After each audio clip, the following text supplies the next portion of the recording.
ദൈവനാമത്തിന് മഹത്വമുണ്ടാകട്ടെ.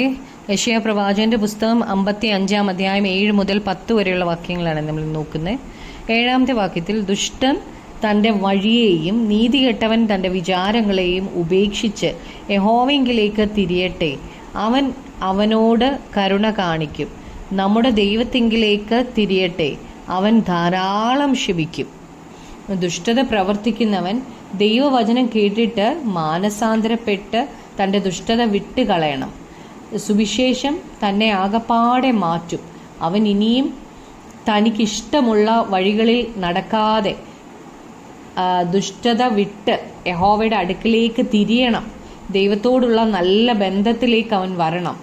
അപ്പോൾ ദൈവം അവനോട് കരുണ കാണിക്കും. ദൈവം വ്യാജം പറയത്തില്ല എന്ന് നമുക്ക് ഉറപ്പുള്ള കാര്യമാണ്. നാം എത്ര വലിയ പാപിയാണെങ്കിലും മടങ്ങി വരുന്നെങ്കിൽ, ദൈവത്തിൻ്റെ അടുക്കിലേക്ക് മടങ്ങി വരുന്നെങ്കിൽ ദൈവം നമ്മോട് കരുണ കാണിക്കും. ദൈവം ആ ദുഷ്ടനോട് ധാരാളമായി ക്ഷമിക്കും. ഒന്നും ബാക്കി വെക്കാതെ എല്ലാം ക്ഷമിക്കും. നമ്മുടെ സകല പാപങ്ങളും ദൈവം ക്ഷമിക്കും. പക്ഷേ നാം അവങ്കിലേക്ക് തിരിയണം.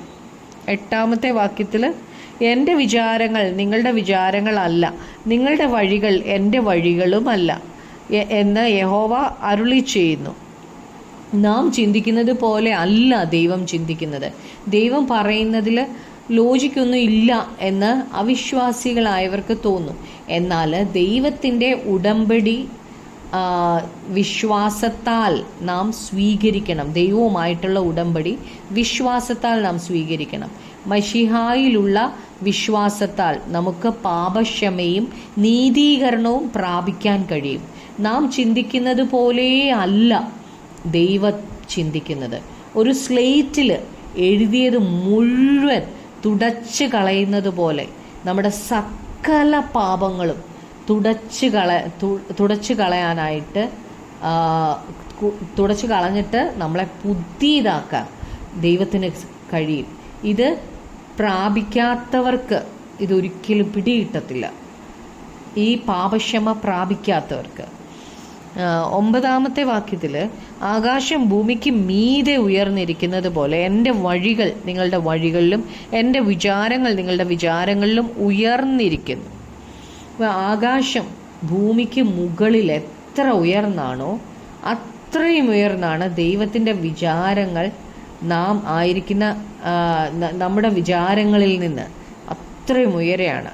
നാം ആയിരിക്കുന്ന ഭൂമി ഇരുട്ട് നിറഞ്ഞതാണ്. വഞ്ചനയും ചതിവും നുണയും എല്ലാം നിറഞ്ഞതാണ് ഈ ഭൂമി. സുവിശേഷമാണ് നമ്മളെ വ്യത്യസ്തമായി ചിന്തിക്കാൻ സഹായിക്കുന്നത്. നാം സുവിശേഷം കേട്ടപ്പോൾ സുവിശേഷം നമ്മെ പാടെ മാറ്റി, നമ്മളൊരു പുതിയ സ്ലേറ്റാക്കി മാറ്റി.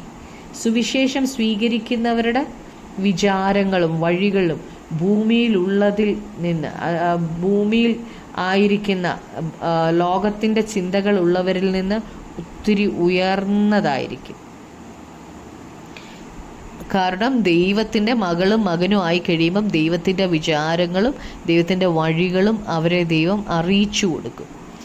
10-ാമത്തെ വാക്യത്തിൽ, മഴയും ഹിമവും ആകാശത്ത് നിന്ന് പെയ്യുകയും അവിടേക്ക് മടങ്ങാതെ വിതപ്പാൻ വിത്തും തിന്മാൻ ആഹാരവും നൽകത്തക്കവണ്ണം ഭൂമിയെ നനച്ച് ഫലവത്താക്കി വിളയിക്കുന്നത് പോലെ.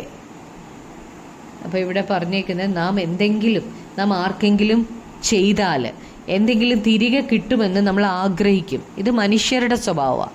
ഇത് ദൈവത്തിൻ്റെ ചിന്തയല്ല, മനുഷ്യരുടെ ചിന്തയാണ്. ദൈവത്തിൻ്റെ ചിന്ത തികച്ചും വ്യത്യസ്തമാണ്. ദൈവം മഴയും ഹിമവും ആകാശത്ത് നിന്ന് നമുക്ക് തരുന്നു. ഇത് അനുഗ്രഹത്തെയാണ് കാണിക്കുന്നത്, ഈ മഴയും ഹിമവും ഒക്കെ. അപ്പോൾ ഈ മഴയും ഹിമവും ഭൂമിയിലേക്ക് താണു പോയിട്ട് നമുക്ക് ആഹാരത്തിനുള്ള വിത്തും ആഹാരവും നൽകും. തിരിച്ച് ഒന്നും പ്രതീക്ഷിച്ചല്ല ദൈവം ഇവ നമുക്ക് തരുന്നത്, സൗജന്യമായിട്ടാണ്. എന്നാൽ മഴയും ഹിമവും ദൈവം ആകാശത്ത് നിന്ന് തരുമ്പോൾ ഭൂമി ഫലമുള്ളതായിത്തീരും.